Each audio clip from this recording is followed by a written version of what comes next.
अस्सलाम वालेकुम।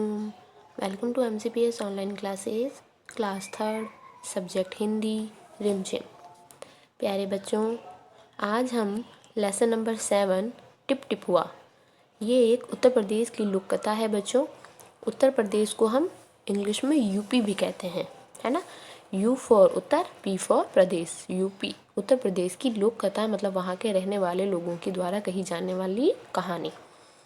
इस चैप्टर का नाम है टिप टिप हुआ बच्चों। बहुत ही प्यारी, बहुत ही मज़ेदार कहानी है। उम्मीद कर रही हूँ आपको समझ आएगी। आपको मेरे पीछे पीछे रीडिंग करनी है ताकि आपको भी रीडिंग करना आ जाए। तो आओ शुरू करते हैं। एक थी बुढ़िया, उसका एक पोता था। पोता रोज़ रात में सोने से पहले दादी से कहानी सुनता। दादी रोज़ उसे तरह तरह की कहानी सुनाती। देखिए बच्चों, आपको फ़ोटो के अंदर दिखाई दे रही है एक बूढ़ी औरत है, मतलब वो दादी है, और पास में एक छोटा सा लड़का, प्यारा सा बच्चा बैठा हुआ है, मतलब वो उसका पोता है। तो जब रात को सोता है वो, तो अपने रोज़ दादी से कहानी सुनता है। एक दिन मूसलाधार बारिश हुई। ऐसी बारिश पहले कभी नहीं हुई थी। सारा गांव बारिश से परेशान था। बुढ़िया की झोपड़ी में पानी जगह जगह से टपक रहा था, टिप टिप टिप टिप। इस बात से बेखबर पोता दादी की गोद में लेटा कहानी सुनने के लिए मचल रहा था। बुढ़िया खींच कर बोली, अरे बचवा, का कहानी सुनाए? ये टिप टिपुआ से जान बचे तब ना। देखो बच्चों, आपको दिखाई दे रहा होगा पिक्चर्स में, बहुत तेज़ बारिश हो रही है, और इतनी तेज़ बारिश हो रही है कि वो जो बुढ़िया है उसकी झोपड़ी के अंदर तक पानी आ रहा है।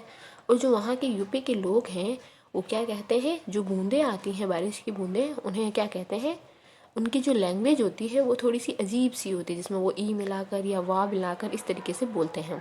तो वो भी अपने पोते से बोल रही है। जैसे ही पोते ने बोला कि दादी मुझे कहानी सुननी है, तो वो क्या बोली कि क्या कहें या क्या कहानी सुनाऊं मैं तुम्हें, ये बारिश तो बंद होने का नाम ही नहीं ले रही है। पोता उठकर बैठ गया। उसने पूछा, दादी ये टिपटिपुआ कौन है? टिपटिपुआ क्या शेर, बाघ से भी बड़ा होता है?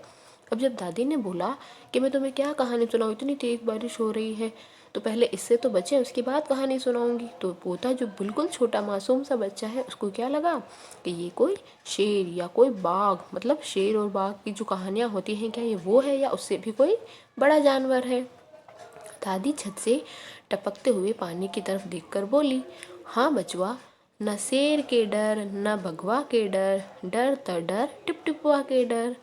अब दादी क्या बोल रही है कि हाँ, ये शेर और बाघ से भी बड़ा कोई जानवर है, मतलब उसको पोटाने का काम कर रही है ना। पोटाने का मतलब उसको इस तरीके से उलझाने का काम कर रही है कि हाँ, ना तो ये कोई शेर है, ना ही ये कोई बाघ है, ये इतना बड़ा है, मतलब ये जो टिपटिपुआ है, मतलब ये जो बारिश है वो इतनी बड़ी है कि हम सबको उससे डर लगता है। तो आप सबको पता है बच्चों, शेर या कोई जानवर होता है वो तो किसी एक इंसान को खा सकता है, जानवर को खा सकता है, लेकिन जब बारिश आती है तो अगर तेज़ बारिश होती है तो वो पूरे गांव के गांव बहा कर लेकर चली जाती है, उनके घर के घर, झोपड़ी की झोपड़ी बहा कर लेकर चली जाती है। इसलिए सभी गरीब जो लोग होते हैं वो उनसे बहुत डरते हैं। तो दादी भी डर रही है।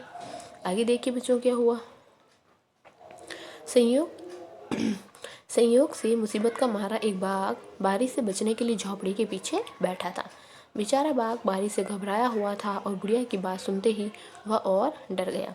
अब देखो बच्चों, इतनी तेज़ बारिश हो रही थी कि जो गांव के अंदर शेर था या जो बाघ था वो भी कहाँ आ गया था, उस झोपड़ी के अंदर शरण लेने के लिए, मतलब बचने के लिए उसके पीछे जाकर छुप गया था।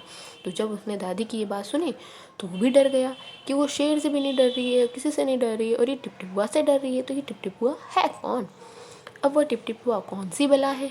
ज़रूर ये कोई बड़ा जानवर है, तभी तो बुढ़िया शेर बाघ से ज़्यादा टिपटिपुआ से डरती है। इससे पहले कि बाहर आकर वो मुझ पर हमला करे, मुझे ही यहाँ से भाग जाना चाहिए। बाघ ने ऐसा सोचा और झटपट वहाँ से दुम दबाकर भाग गया। देखो बच्चों, अब मज़ा आ रहा है।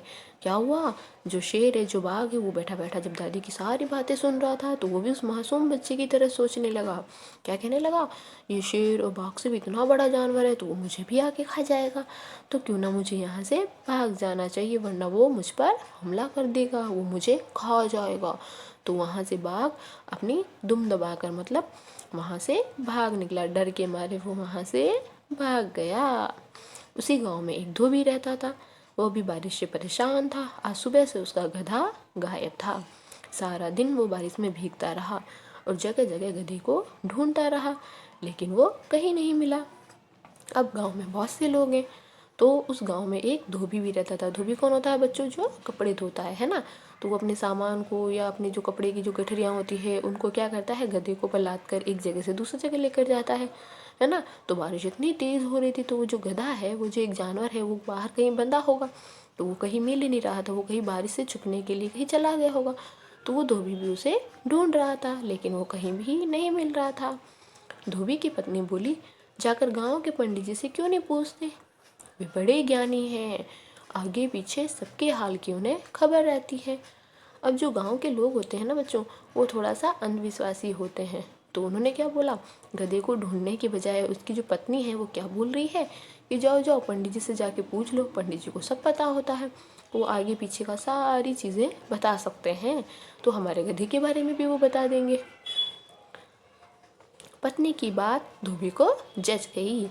अपना मोटा लट उठाकर वो पंडित जी के घर की तरफ चल पड़ा। उसने देखा कि पंडित जी के घर में जमा बारिश का पानी उलीच उलीच कर फेंक रहे थे। अब देखिए बच्चों, फोटो में क्या दिखाई दे रहा है।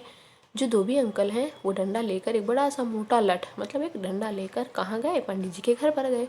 और पंडित जी देखिए बच्चों कितने मोटे ताजे से, है ना, और छोटी सी चोटी बंधी हुई है उनके, और उनके गले में एक धागा बंधा हुआ है। तो ये जो पंडित जी है उनके घर में भी इतनी बारिश की वजह से पूरा घर बारिश की पानी की वजह से भर गया है। तो पंडित जी क्या कर रहे हैं, अपने घर का पानी बाहर की तरफ निकाल रहे हैं, फेंक रहे हैं। धोबी ने बेसब्री से पूछा, महाराज मेरा गधा सुबह से नहीं मिल रहा है, जरा पोथी बाज कर बताओ ये तो वो कहाँ है। मतलब जो धोबी है वो पंडित जी को बोल रहा है कि आपको बहुत ज्ञानी है, आपको सब चीज़ पता होती है, तो ज़रा ये भी बता दीजिए कि मेरा जो गधा है वो कहाँ चला गया है। सुबह से पानी उलीचते उलीचते पंडित जी थक गए थे। धोबी की बात सुनी तो झुंझला पड़े और बोले, मेरी पोथी में तेरे गधे का पता ठिकाना लिखा है क्या? जो आ गया पूछने। अरे जाकर ढूंढ उसे किसी गड्ढे पोकर में। अब पंडित जी को भी गुस्सा आ रहा था, क्योंकि सुबह से बारिश हो रही, पूरा घर पानी से भरा हुआ था, है ना। तो वो भी थोड़े से झुंझला गए, मतलब गुस्सा हो गए, और बोले कि जा, यहाँ कोई गधा वधा नहीं है मेरी पोथी में। पोथी का मतलब एक किताब होती है जिसमें सारी चीज़ें लिखी होती है ना।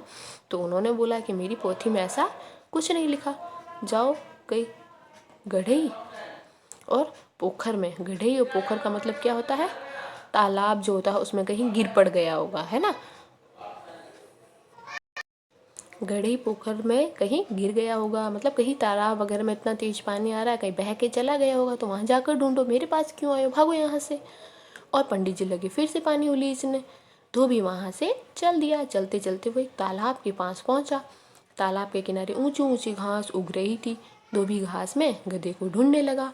किस्मत का मारा बेचारा बाघ टिपटिपवा के डर से वहीं घास में छिपा बैठा था। धोबी को लगा कि भाग ही उसका गधा है। उसने आओ देखा न ताव और लगा बाघ पर मोटा सा लट बरसाने। बेचारा बाघ इस अचानक हमले से एकदम से घबरा गया। अब देखो क्या हुआ, जैसे ही धोबी पंडित जी के घर से निकला, वो ढूंढते ढूंढते कहाँ चला गया, एक तालाब के पास, क्योंकि पंडित जी ने बोला था ना कि कहीं तालाब वालाब में नहीं गिर गया हो। और वहाँ पर कौन मिला उसको, अपना गधा नहीं मिला उसे, वो बेचारा बाघ मिला जो गुड़िया के झोपड़ी के बाहर से भागा था। वो क्या कर रहा था बच्चों वहाँ पे, वो एक घास में छिपा हुआ था। और धोबी को क्या लगा उसका गधा है, तो उसने उस डंडे से उसको बहुत जोर जोर से उसको मारने लगा। बेचारा जो शेर था, बाघ था, वो एकदम से घबरा गया कि एकदम से ये क्या हो गया, है ना। बाघ ने मन ही मन सोचा, लगता है यही टिपटिपुआ है, आखिर इसने मुझे ढूंढ ही लिया। अब अपनी जान बचानी है तो ये जो कहे चुपचाप करते जाओ। आज तूने बहुत परेशान किया है, मार मार कर मैं तेरा कचूमा निकाल दूंगा। ऐसा कहकर धोबी ने बाघ का कान पकड़ा और उसे खींचता हुआ घर की तरफ चल दिया। बाघ बिना चू चपड़ किए भीगी बिल्ली बना हुआ धोबी के पीछे पीछे चल दिया। घर पहुंचकर धोबी ने बाघ को खूंटे से बांध दिया और सो गया। सुबह जब गांव वालों ने धोबी के घर के बाहर खूंटे से एक बाघ को बंधे हुए देखा तो उनकी आंखें खुले की खुली रह गई। तो आया मज़ा बच्चों। देखो क्या हुआ आगे, जब उसने खूब सारा बाघ को डंडे से मारा अपना गधा समझकर, तो बेचारा जो बाघ था उसको क्या लगा कि जरूर बूढ़ी दादी ने जो बोला था ना कि टिपटिपुआ बहुत ज़्यादा खतरनाक है, बहुत बड़ा है, तो हो ना हो ये टिपटिपुआ कौन है, ये धोबी ही है, इसने मुझे इतना मारा है, तो क्यों नहीं ये जो बोले वो करते जाओ, वरना ये मुझे और मारेगा। तो जैसे धोबी बोलता गया वैसे वैसे वो करता गया, और धोबी ने उसको देखा भी नहीं। उसने उसका कान पकड़ा और उसको लेकर अपने घर आ गया, और अपने घर के बाहर जो उसका खूंटा था वहाँ पर उसे बांध दिया। और रात का समय था, अंधेरा भी था, तो उसको दिखा भी नहीं कि ये बाघ है या फिर ये गधा है, और उसने उसको बांध दिया। बेचारा बाघ भी रात भर वहाँ बंधा रहा, और जैसे ही सुबह हुई गाँव वालों ने देखा कि धोबी के बाहर कौन बंधा था, धोबी के घर के बाहर एक बाघ बंधा था, तो सबकी आंखें खुली रह गई। ये कहानी किसने लिखी है बच्चों? गिरिजा रानी अस्थाना ने। ये उनकी लेखक हैं, इस कहानी की लेखिका है ना। लेखक कौन होता है? जो मैन होता है, आदमी होता है ना, उस आदमी को लेखक कहा जाता है। और कहानी लिखने वाली अगर कोई लेडी या स्त्री होती है तो उसे हम लेखिका कहते हैं। ठीक है बच्चों, आया मज़ा? अच्छी स्टोरी थी ना टिपटिपुआ। टिपटिपुआ का मतलब क्या होता है? बारिश की बूंदें, जिसको टिप टिप कहा जाता है। और जो हमारे यूपी के लोग होते हैं, उत्तर प्रदेश के लोग होते हैं, वो अपनी लैंग्वेज में इसको टिपटिपुआ कहते हैं, है ना। ठीक है बच्चों, इस कहानी को 2 बार पढ़िएगा ताकि आपको उसका उच्चारण करना आसानी से हो जाए। अल्लाह हाफिज़।